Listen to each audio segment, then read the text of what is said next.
In this experiment, I'm going to show you a material called mothballs, which is actually a poison that is used to kill moths that attack and eat holes in clothing, believe it or not. So the chemical in this mothballs is called para-dichlorobenzene. Try saying that 3 times. Para-dichlorobenzene. And right now it's a solid. I'm going to pour some out into this beaker right here, and I'm going to show you.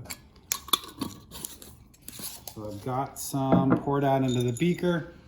You can see it's a white solid. It's really stinky and has a strong odor, so it's coming off into a gas right away. Now what I'm going to do is I'm going to set that up on this ring stand up here, and then this is a beaker, by the way, and then I'm going to put a beaker of cold water on top. And I'm then going to start my torch up, and I am going to heat up that solid mothballs, and I'm going to melt it. So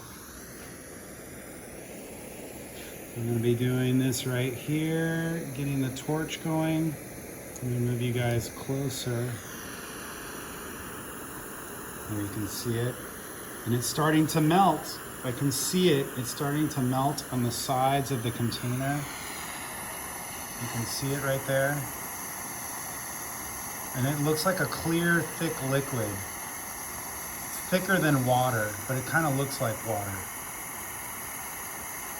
Okay, and now the gas is starting to rise. You can see it's starting to fill with fumes. That's gas from the mothball, from the chemical.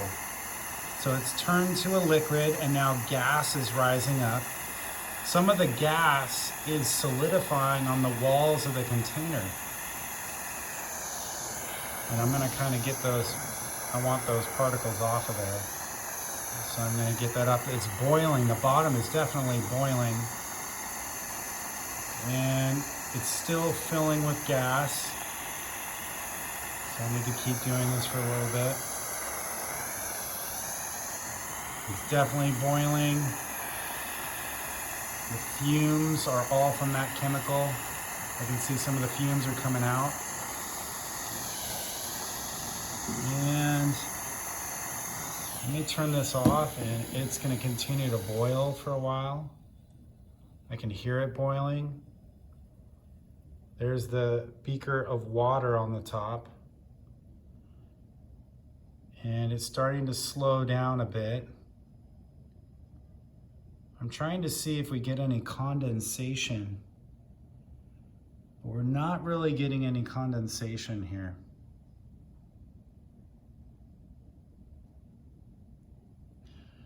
But if there would be condensation, that would be this gas turning into a liquid on the upper walls of the beaker here. And then once it becomes a liquid, it loses energy and it drops back down to the bottom. But what I do see, you can kind of see in the back here, is there's a lot of crystals that have formed on the walls of the container. And especially when I lift up this beaker and I show you underneath here, it's really cool. You can see these awesome little crystals on the bottom right there. They're just like kind of long little fingers. They look like sharp little needles.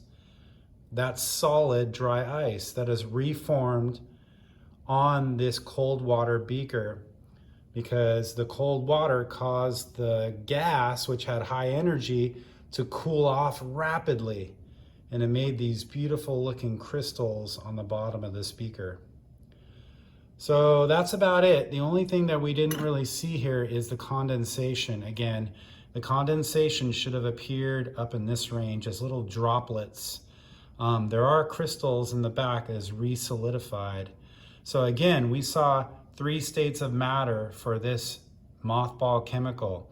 It was a solid, then it melted into a liquid, and then the liquid boiled into a gas, and then some of the gas normally will condense on the walls of the container and drop back down into the liquid.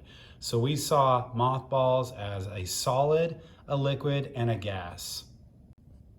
So I let this thing sit for maybe 10 minutes, and I got some incredible crystals So I'm gonna try and pull this up. Wow, they're falling off. Look at those insane crystals right there. Beautiful. And then look inside there. Oh man, it stinks though. Beautiful crystals. Look at that. Wow. Awesome.